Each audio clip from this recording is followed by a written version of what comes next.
सो hey guys, कैसे हो आप सब। आई होप कि आप लोग बहुत अच्छे होंगे। तो आज मैं पीयरलेस मार्शल स्पिरिट के लेटेस्ट एपिसोड को एक्सप्लेन करने वाली हूँ। अगर आपने इसके पिछले एपिसोड नहीं देखे हैं तो वो इस चैनल पर ऑलरेडी अपलोडेड है, आप उन्हें जाकर देख सकते हैं। और अगर आप पहले ही देख चुके हैं तो बहुत अच्छी बात है। अब वीडियो स्टार्ट करते हैं। तो एपिसोड की स्टार्टिंग होती है और हम फैंग को देखते हैं जो कि 4th लेवल पर पहुंच चुका था, लेकिन इस बार उसके साथ वहाँ पर अंकल दा और हानी नीर नहीं होते हैं। अब ये देखकर फैंग भी थोड़ा सोच में पड़ जाता है और वो हानी नीर को पुकारने लगता है, लेकिन तब अचानक से फैंग के पीछे से हानी नीर जैसी ड्रेस पहने एक लड़की आती है। उसे देखकर फैंग उससे पूछने लगता है कि तुम इस ड्रेस को पहनकर मेरी खूबसूरत हान की नकल करना चाहती हो, तो बताओ आखिर तुम हो कौन। फिर वो लड़की फैंग के करीब आने लगती है और कहती है कि चिंता मत करो, मैं धीरे धीरे तुम्हें सब बताती हूँ। लेकिन फैंग को तो उस पर बहुत ज्यादा गुस्सा आ रहा था, इसीलिए वो तुरंत अपनी स्वॉर्ड को बाहर निकालते हुए कहता है कि मेरे सब्र का इम्तिहान मत लो और जल्दी से बताओ कि आखिर यहाँ पर हो क्या रहा है। जिस पर वो लड़की हंसते हुए कहती है कि वाह, तुम तो बहुत ज्यादा डोमिनेटिंग हो, तुम मुझे पसंद आए। इतना कहती वो लड़की अपनी पावर्स को यूज करती है और जिस वजह से उस लड़की के सर पर लगा हुआ रेड नेट सीधा फैंग के पास जाकर उसे हिप्नोटाइज करना शुरू कर देता है। फैंग भी उससे बचने की बहुत कोशिश कर रहा था, लेकिन लास्ट में वो लड़की फैंग को पूरी तरीके से हिप्नोटाइज कर देती है। फिर वो उसके करीब आकर उससे कहती है कि ये वाला टेस्ट लव और जेड टेस्ट है और इस टेस्ट में तुम जिससे जितना प्यार करोगे वो तुमसे उतना ही दूर होता जाएगा, और वैसे तुम्हारी हानि नीड मेरे पास सेफ है। अब वो ये सब कह ही रही होती है कि तभी अचानक से फैंग उसका हाथ पकड़कर उसे दूर दीवार में दे मारता है। अब ये देखकर तो खुद वो लड़की भी बहुत ज्यादा हैरान हो गई थी। वो कह रही थी कि आखिर ये कैसे हो सकता है। फिर वो उससे कहती है कि क्या तुम्हें तुम्हारी हानि नीड की कोई परवाह नहीं है। जिस पर फैंग उससे कहता है कि मैंने ऑलरेडी मेरी सोल को रिप्लेस कर लिया है और हानि नीड तो मेरी ट्रू लव है, तो आखिर मैं इस टेस्ट में कैसे फेल हो सकता हूँ। जिसके बाद हम देखते हैं कि फैंग को उसकी सोल वापस मिल गई थी, साथ ही वहाँ पर 5th फ्लोर पे जाने का पोर्टल भी ओपन हो गया था। अब ये देखकर उस लड़की को बहुत ज्यादा गुस्सा आ गया था और वो फैंग से कहने लगती है कि ये दोनों अभी भी मेरे कब्जे में है, अगर तुम चाहो तो मैं तुम्हारा नेक्स्ट लेवल में जाना और भी ज्यादा इजी बना सकती हूँ। जिस पर फैंग उससे कहता है कि कोई जरूरत नहीं। इतना कहती फैंग अपनी स्वॉर्ड को बाहर निकालते हुए उस पर अटैक करने लगता है और उसके अटैक से बचने के लिए वो लड़की अपनी स्पिरिचुअल रोप को यूज करती है, लेकिन हम देखते हैं कि वो फैंग के अटैक के सामने टिक नहीं पाती। फैंग अपने एक ही वार से उसे पीछे फेंक देता है और अब ऐसा होने की वजह से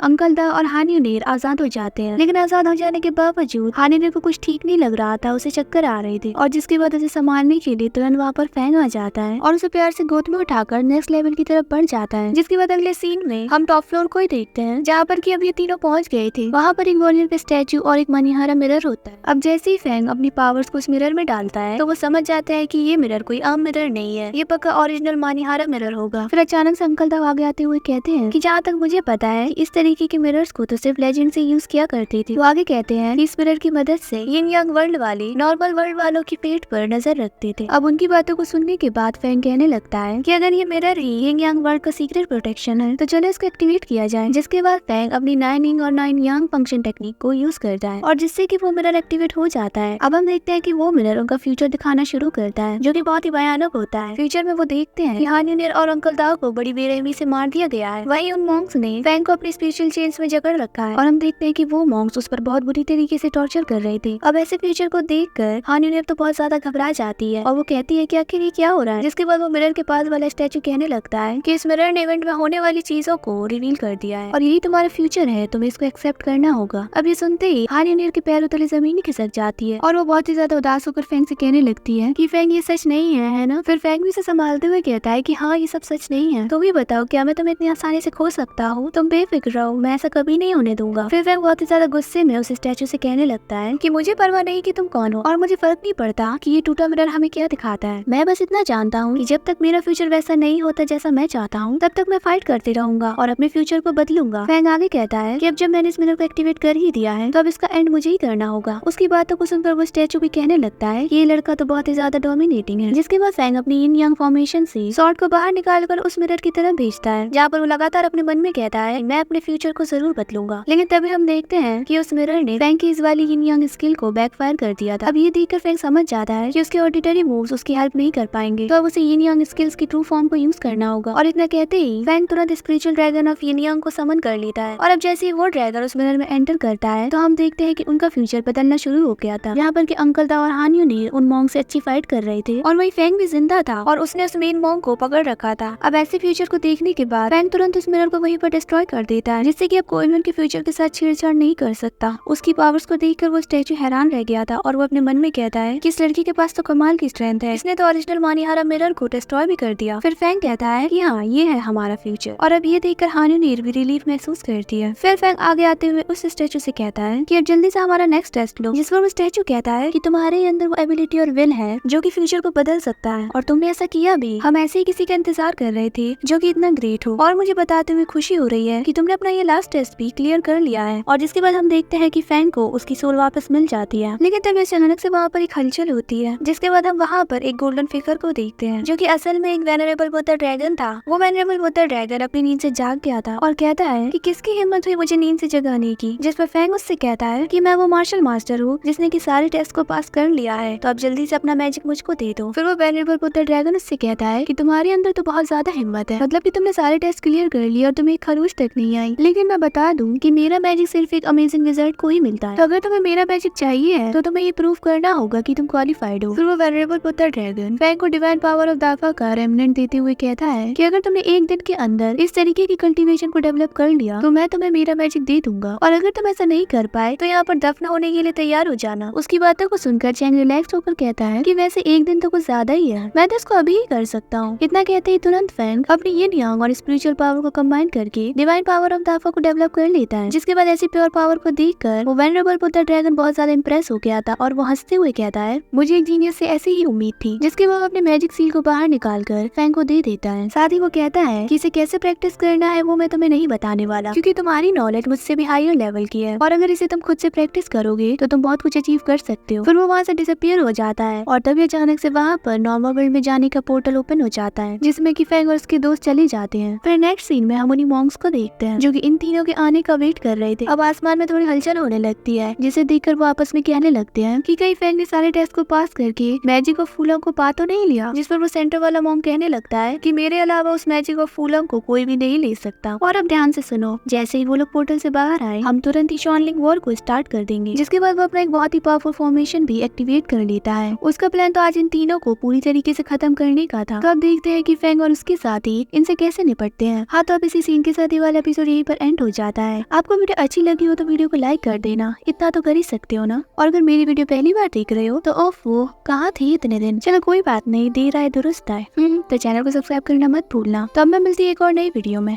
बाय बाय।